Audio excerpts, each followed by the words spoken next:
Olá, seja muito bem-vindo. Neste vídeo, vamos falar sobre como lidar com estresse no final do ano. Estamos na metade de dezembro e nessa época muitas pessoas começam a ficar mais estressadas. Embora o Natal e Ano Novo seja uma época muito esperada, é também um período em que pode vir uma carga maior de estresse. Tem pessoas que sentem uma maior ansiedade nesse período e também podem ter uma piora dos sintomas de depressão. É sobre isso que a gente vai falar nesse vídeo. Vou tentar te ajudar com algumas dicas para que seja um período mais leve para você e que você encontre maneiras melhores de lidar com o estresse ou com a ansiedade neste final de ano. Para quem não me conhece, eu sou Cristine Schwember, sou psicóloga e trabalho com a psicoterapia online. Aqui no meu canal já temos outros vídeos sobre ansiedade e relacionamentos.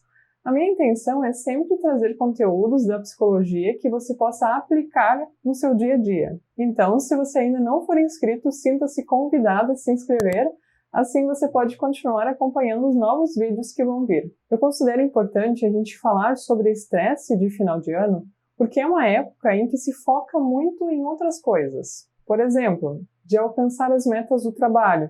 Os prazos começam a ficar apertados, daí tem muita coisa para fazer em pouco tempo. Aumenta o senso de urgência, sem contar que existe uma certa cobrança social. Todo mundo espera que você decida em quais confraternizações você vai participar, tem eventos do trabalho, dos amigos, da família, daí as pessoas se reúnem, só que tem gente que você nem gostaria de estar próximo, mas vai ter que lidar. Tem que ver o que você vai dar de presente e tudo mais. Em meio a tudo isso, o nosso lado emocional pode ficar um pouco desamparado. Você já percebeu isso em algum final de ano? Me conta nos comentários. O estresse já faz parte, em algum grau, da nossa rotina normal. Só que algumas pessoas já são mais estressadas do que outras. E nessa época de final de ano, isso pode se intensificar ainda mais. No nosso dia a dia, a gente chama de estresse muitas coisas que acontecem. Mas o que é esse estresse? O estresse é uma resposta do nosso organismo para dar conta de resolver um desafio que aparece. O estresse em si não é só algo negativo, ele ajuda justamente a gente a ter condições de enfrentar, de fazer aquilo que a gente precisa fazer. O problema são os altos níveis de estresse e se esses níveis não voltam ao estado de homeostase, se não tiver um equilíbrio disso. E no final do ano pode acontecer isso, os níveis de estresse são altos e ficam muito tempo assim, o que pode gerar consequências negativas. Eu percebo isso na minha prática e outros profissionais de saúde mental também notam isso. As pessoas que chegam para atendimento nos meses de novembro, dezembro, parecem estar mais irritadas, sem tanta paciência e uma sensação de exaustão, de cansaço. Tem até um termo, dezembrite, para esses problemas que aparecem no final do ano. Toda essa pressão e a autocobrança podem gerar consequências para a saúde mental e também afetar fisicamente. Muitas pessoas, às vezes, sentem algum desconforto no corpo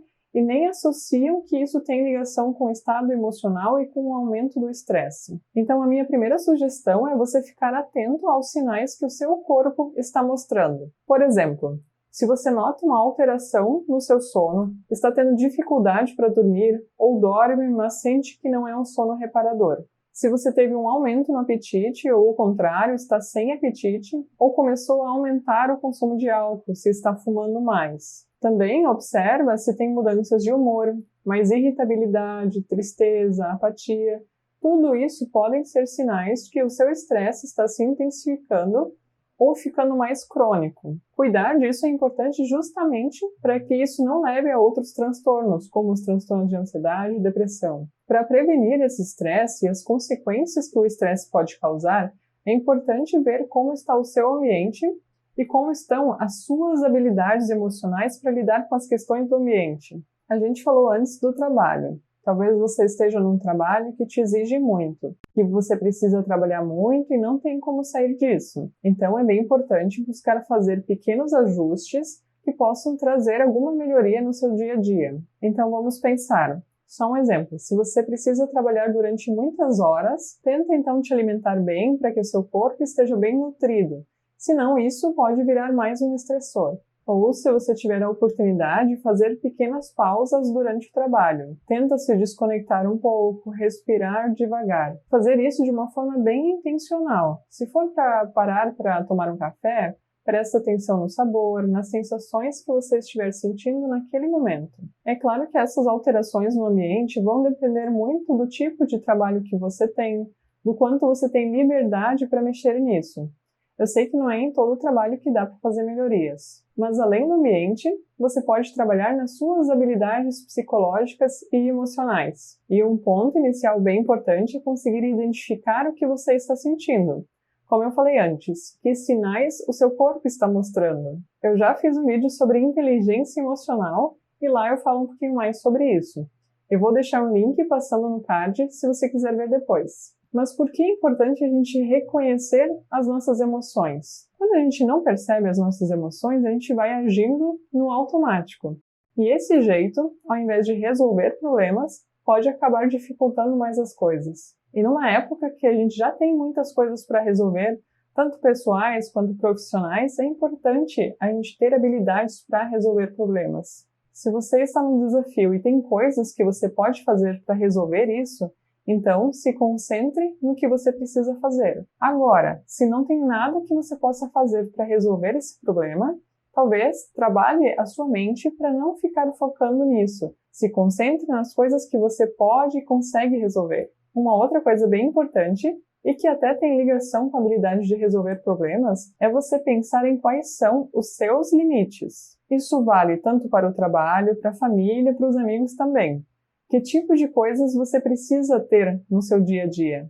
Tenha isso bem claro e cuide para não passar por cima disso. Vamos pensar. Talvez você precise de uma boa noite de sono. Então, você vai organizar o seu trabalho para que não precise sacrificar o seu sono. Ou então, você vai recusar um convite para uma confraternização que vai ser tarde da noite. Dizer não nessas horas é para se preservar. E isso é algo que tem que vir de você. E a minha última sugestão para lidar com o estresse de final de ano é seja sincero sobre seus planos e atividades que quer fazer. Comunica isso para as pessoas que são importantes para você. Então, se você sente que prefere ficar sozinho, fala isso de forma franca para as pessoas. Eu vejo que tem pessoas que não querem participar de uma confraternização, mas não falam. Deixam para avisar isso em cima da hora. Isso é ruim porque a outra pessoa já pode ter se organizado e isso pode gerar um mal-estar. Depois até uma sensação de culpa por não ter ido. Então seja franco sobre seus planos e desejos. Espero que essas dicas possam ajudar de alguma forma. Se vocês tiverem alguma sugestão de como passar melhor por essa época do ano, deixe nos comentários. Lembre que o seu comentário pode ajudar outras pessoas. Eu quero agradecer a você que assistiu até aqui, que acompanha os outros vídeos. Eu fico muito grata de ter vocês aqui. Nos vemos no próximo vídeo, mas desejo desde já um ótimo final de ano para cada um de vocês. Um abraço!